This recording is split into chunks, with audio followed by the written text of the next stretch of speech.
alhamdulillah, apa yang saya cita-citakan itu selalu dikabulkan oleh Allah, kecuali satu katanya gitu. Apa Pak satu itu? Nah, saya pengen banget ketemu Imam Malik kata dia begitu. Mana mungkin Imam Malik mau datang ke sini kan ini dia ya. Mana mungkin Imam Malik mau datang ke sini di kampung seperti ini kata dia begitu, kata si orang itu kata kurang lebih tadi itu. Ya, tapi saya istighfar aja. Semua keinginan saya tuh baru keinginan terpenuhi oleh Allah gitu kata dia, kecuali satu gitu.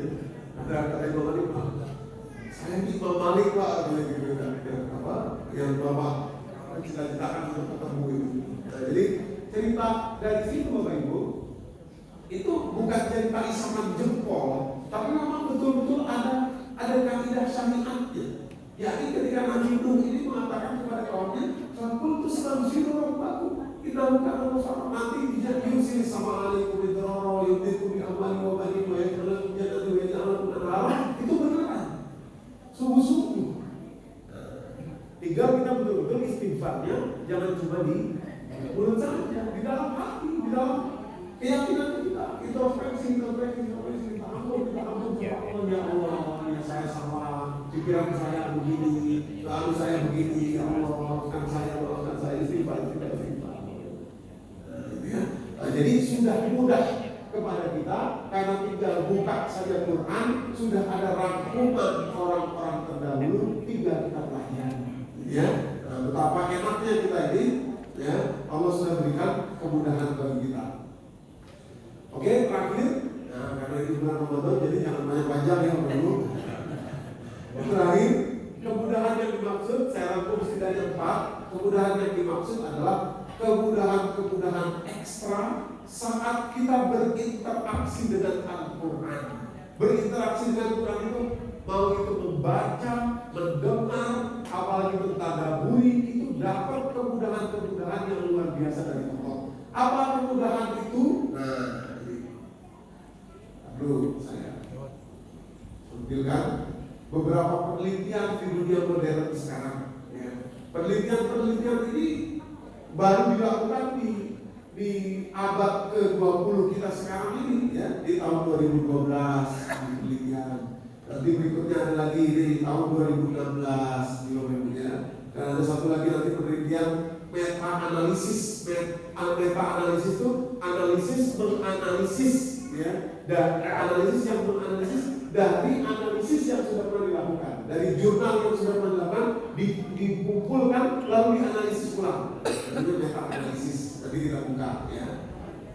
Tapi satu dulu, boleh pelan-pelan dulu. Satu, ini tahun 2012, ya, penelitian dilakukan di mana ini? Kalau nggak salah di Malaysia kayaknya, ya. Di Malaysia. Jadi kalau Bapak Ibu nanti mau buka, boleh ketik aja judulnya ini, Bapak Ibu akan ketemu juga jurnal ini. Jurnal ini bisa di-download juga, ya. Judulnya The Comparison Between Listening to Al-Quran and Listening to Classical Music. Dikomparasi tuh on the brainwave signal for the alphabet. Jadi dikomparasi bagaimana brainwave atau gelombang otak manusia, ya, itu dalam gelombang apa, theta, alfa, beta, gitu ya, saat mendengar Quran dan dibandingkan dengan orang saat mendengarkan musik klasik. Sederhana aja, langsung ini saya baca abstraknya saja. Ini, ya. Result in terms of correlation between the left and the right brain waves, dan dibandingkan otak kanan dan otak kiri gelombangnya menunjukkan bahwa ada increment atau kenaikan atau perubahan sebanyak 12,67% during listening to the Quran, saat mendengarkan Al-Quran. Jadi lebih tenang, lebih happy, lebih bahagia, gelombang otaknya perubahannya sebesar 12,67%. Berbanding terhadap yang mendengarkan musik klasik 9,9%. Jadi dengan musik klasik itu ketenangan otak cuma sampai 9%. Tapi dengerin Quran, bacaan dengan 12,67%. Ini dengan catatan mendengar tanpa paham ya, mendengar tanpa kepahaman. Nanti yang paham beda lagi,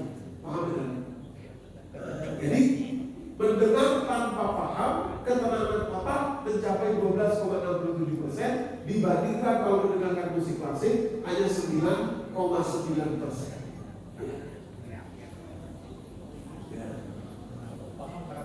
Kalau paham lebih lagi, setelah kita buka nanti. Ini dulu. Ini lebih dalam lagi, mengkomparasi ya, bedanya gelombang otak seseorang ketika diperdengarkan surat Al-Hasyr dibanding dengan mendengarkan surat Al-Mulk.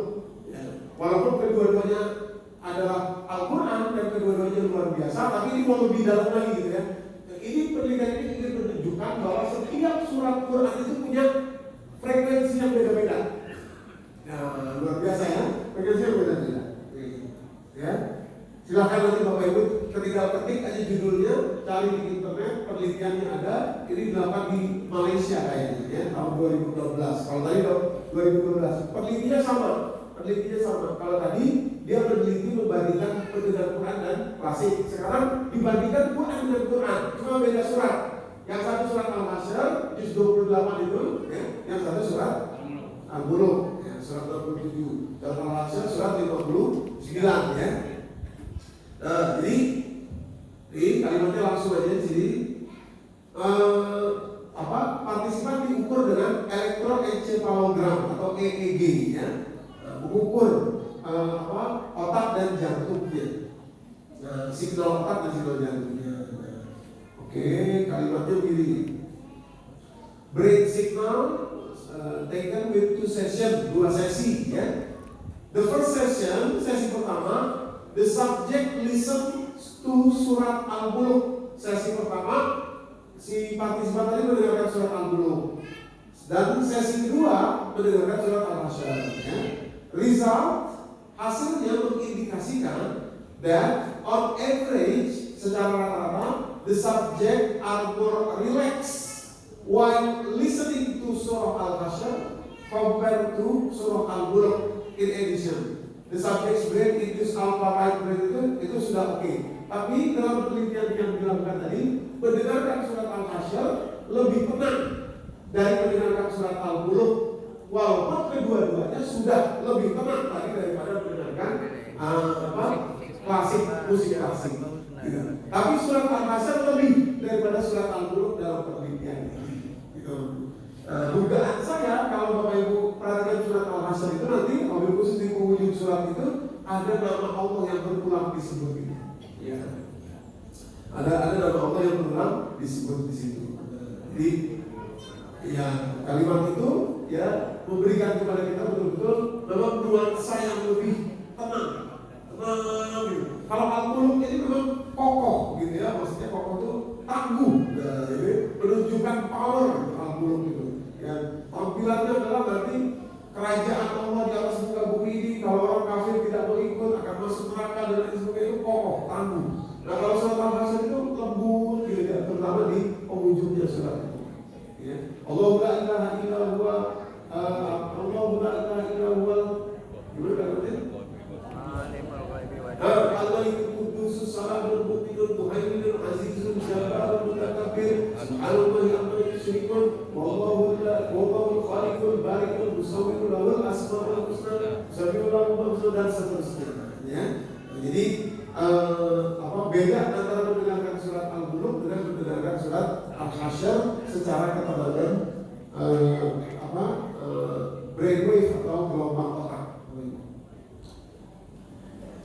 Begitu juga efek vokalisasi atau mendengarkan Quran itu beda with translation dan without translation.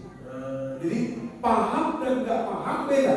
Nah ini penelitian dilakukan di Iran ya, di Iran Bapak Ibu, di with and without translation on pregnancy outcome. Nah, jadi ibu-ibu hamil ya Bapak Ibu diteliti, ibu hamil ada 168 orang pregnant woman atau ibu hamil,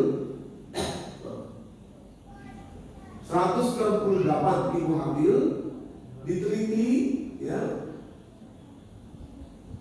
56 orang itu mendengarkan Al-Quran tanpa paham, dengar aja Quran terus dengerin dalam masa kehamilannya. Kehamilannya sudah 25 sampai 28 minggu, ya, 25 sampai 28 minggu. Terus mendengarkan Al-Quran sampai dia melahirkan, ya. 56 orang tidak paham, 56 lagi paham. Sisanya adalah tidak mendengarkan Al-Quran dalam masa kehamilannya. Ya, istilahnya control group, ya, untuk mengetahui nanti perbandingannya kepada kedua grup yang pertama itu di control group, ya. Ya. Holy Quran with translation 56, yang 56 lagi Holy Quran without translation tanpa dia paham, and control group. Grup ketiga adalah control group. Jadi kalau 56 kali 2 berapa? 112. 168 dikurang 112 berapa? Jadi sekitar 56. Jadi 56 paham translation, 56 tidak paham, 56 lagi tidak mendengar Quran. Dibagi 3, gitu ya, dibagi 3. Lalu apa? Mereka dicek, mereka diperiksa once a week, seminggu sekali, ya, selama 3 minggu berturut-turut di health center. Dan pada saat nanti dia akan melahirkan, mereka diberikan CD Al-Quran, ya, diperintah untuk mendengarkan. Yang satu paham, yang satu tidak paham, yang berikutnya atau yang ketiga tidak mendengarkan sama sekali. Result di bawah hasilnya, kalimatnya begini, ya, saya langsung ke sini. In comparison with control group, dibandingkan dengan grup yang tidak mendengar Al-Quran sama sekali tadi, ibu-ibu yang hamil tidak mendengar Al-Quran sama sekali, hasilnya the probability atau kemungkinan, ya, probabilitas of preterm delivery. Preterm delivery itu melahirkan prematur, ya, was lower, menjadi lebih rendah di grup yang mendengarkan Al-Quran dan paham. Berapa rasionya? Ya, rasionya 0,3, 0,3. Rendahnya kemungkinan melahirkan prematur di ibu-ibu hamil yang mendengar Al-Quran dan dia paham. Sementara yang without translation, ibu-ibu hamil yang mendengarkan Al-Quran tapi tidak paham, itu rasionya 0,6. 0,6. Artinya lebih tinggi sedikit, ya. Dan tentu saja itu semua jauh lebih tinggi dibandingkan dengan kontrol grup atau grup yang tidak mendengarkan Al-Quran sama sekali dalam masa kehamilannya. Begitu juga di sesar, kemungkinan lahir sesar, ya, sesar delivery. Kalau di luar negeri sesar itu sangat dihindari. Jadi sesar itu menjadi sesuatu yang sangat tidak disukai di luar negeri, ya. Kalau di Indonesia dikit-dikit sesar, ya. Was lower, lebih rendah kemungkinan lahir sesar in the Holy Quran with translation di ibu-ibu hamil yang mendengarkan Al-Quran dan tahu translasinya atau paham, ya. Dan juga perbandingannya sama-sama kecil tadi, tapi 0,6 di 0,3, ya, 0,3 di ibu-ibu yang paham dan 0,2 di ibu-ibu yang tidak paham. Artinya sebetulnya kedua-duanya sama-sama ringan. Compare to the control group dibandingkan dengan control group. Sayangnya memang di sini yang control group itu tidak dijelaskan berapa jumlahnya yang real. Tapi dari sini kita bisa menemukan bahwa 0,5, 0,3, 0, itu rendah sekali. Kalau persentase mungkin aja berapa persennya. Dari sini kita tahu bahwa yang tidak mendengarkan Al-Quran dalam masa kehamilannya itu probabilitasnya untuk lahir prematur dan sesar sangat tinggi. Kira-kira begitu. Jadi ada bedanya mendengarkan Al-Quran dengan paham dan mendengarkan Al-Quran dengan tidak paham. Ada bedanya. Apalagi yang mendengarkan Al-Quran. Apalagi yang tidak mendengarkan. yang tidak mendengarkan Al-Quran. Nah ini ada satu lagi penelitian yang belum sempat saya tampilkan di layar. Belum sempat saya pindahkan ke PowerPoint ya. Di penelitiannya tuh bentuknya begini Bapak Ibu, kalau Bapak Ibu mau lihat ya, jadi bacanya tuh memang ribet banget. Yang ditampilkan tinggal yang penting-pentingnya saja. Penelitiannya jurnalnya begini, aslinya ya, asli jurnalnya begini. Belum sempat saya tampil, belum sempat saya sari patikan, kemudian masukkan di PPT. Ini yang tadi meta analisis ya, inilah kemudahan Al-Quran yang Allah maksud juga. Judulnya The Effect of the Holy Quran Recitation, baca ya, and listening, dan mendengarkan. Efeknya terhadap anxiety, kecemasan, stres, dan depresi. Ya, luar biasa, dampaknya luar biasa. Jadi mereka menganalisis 174 jurnal yang sudah pernah ada, yang sudah pernah diterbitkan. Ya, mereka analisis 174 jurnal yang sudah pernah ada, ya, 174 artikel yang sudah pernah ada, mereka analisis. Kesimpulan sederhananya langsung aja, ya, bagi yang mau meneliti lebih jauh boleh, silahkan. Nanti kita di sini mungkin hanya summary-nya saja. Aslinya begini, kalau jadi kita bacanya juga berdasarkan data, ya, chart atau bagan dan lain sebagainya. Ada 16 hal yang diteliti di sini yang menjadi dampak atau merupakan hasil dari membaca Al-Quran dan mendengarkan. Yang pertama, reducing level of anxiety. Ini harus baca dan paham, karena kalimatnya begini. In the Holy Quran, Allah gives advice. Allah memberikan advice, pengajaran dan treatment, sebagai treatment kepada anxiety di ayat-ayat yang amat indah. Contohnya dalam penelitian itu Allah menyebutkan dalam surat Ar-Ra'd ayat ke-28, ya. Surat Ar-Ra'd ayat ke-28. Kalimatnya ala bizikrillahi tatma'innul qulub, hanya dengan mengingat Allah lah hati menjadi tenang. Orang yang baca itu dan paham, dapat ini. Kira-kira begitu, diteliti dapat ini. Secara sederhana aja.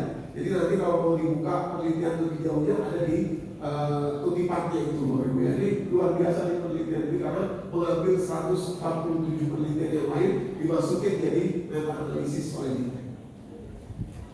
Bisa cepat aja. Yang kedua, menurunkan level stres. Yang kedua, menurunkan level stres. Kalimatnya begini, ini ada slide tulis Pabilo itu, mungkin ibu nggak baca, saya baca aja. For example, it has been proven that listening or reciting Surah Al-Fatihah and Surah Yasin significantly reduce the level of stress in patient admitted to intensive care unit. Jadi penelitian ini dilakukan kepada pasien yang masuk IGD. Terus diperdengarkan surat Al-Fatihah dan surat Yasin. Di situ diteliti betapa stres levelnya turun. Penelitiannya ada di kutipan di sini, di kutipan ini. Tapi mungkin nggak perlu kita lihat detail, hanya kira-kira summary itu begitu saja. Lalu berikutnya, yang ketiga, meredakan depresi. Nah, itu juga syaratnya adalah membaca Al-Quran dengan paham, reducing depression. Misalkan dalam surat Al-Baqarah ayat 156 di sini kalimatnya. Ya. Surat Al-Baqarah juga ayat 216, surat Az-Zumar ayat 53. Surat Az-Zumar ayat 53 itu kalimatnya begini. Qul li ibadiyallazina asrafu ala anfusihim la taqnatu min rahmatillah innallaha yaghfiru dzunuba jami'a innahu huwal ghafurur rahim. Katakanlah kepada hamba-hambamu yang telah melampaui batas terhadap dirinya, jangan berputus asa terhadap rahmat Allah. Sungguh Allah Maha Pengampun, mengampuni semua dosa. Itu surat 39 ayat 33. Jadi syaratnya baca dengan paham baru bisa mengendalikan depresi. Ketika baca di ayat itu, maksud penelitian ini seperti itu. Tapi nggak kita tampilkan secara detail, cuma menyampaikan summary saja.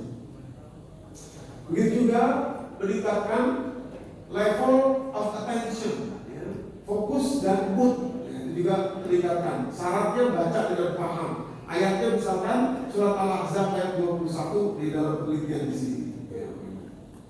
Terus surat Al-Qalam ayat keempat dan seterusnya.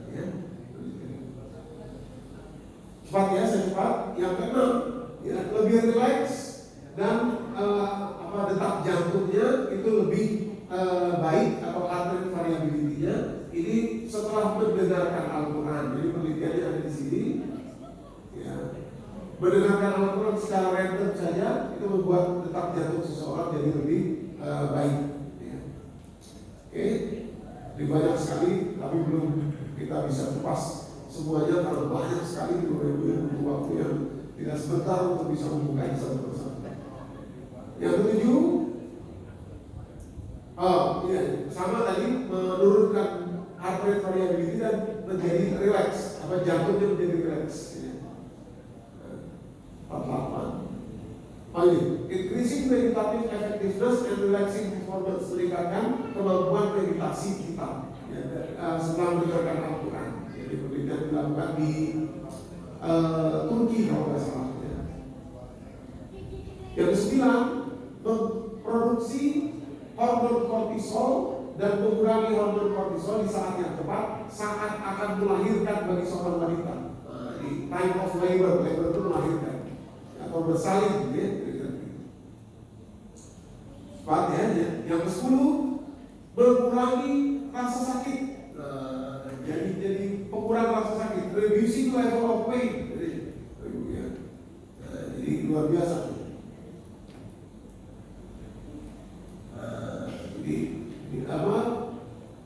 Mempengaruhi the recitation of the Holy Quran, apart from its semantic load and royal mood, also has other musical words. Yang ketika seseorang membacanya maka dia akan mengurangi rasa sakit. Penelitiannya dilakukan di beberapa tempat. Ini ada kutipannya, tapi tidak bisa kita buka secara keseluruhan sekarang. Begitu juga meningkatkan fisik manusia dan quality of life. 12, memberikan rasa aman, mengurangi rasa takut dan moral belief. 12.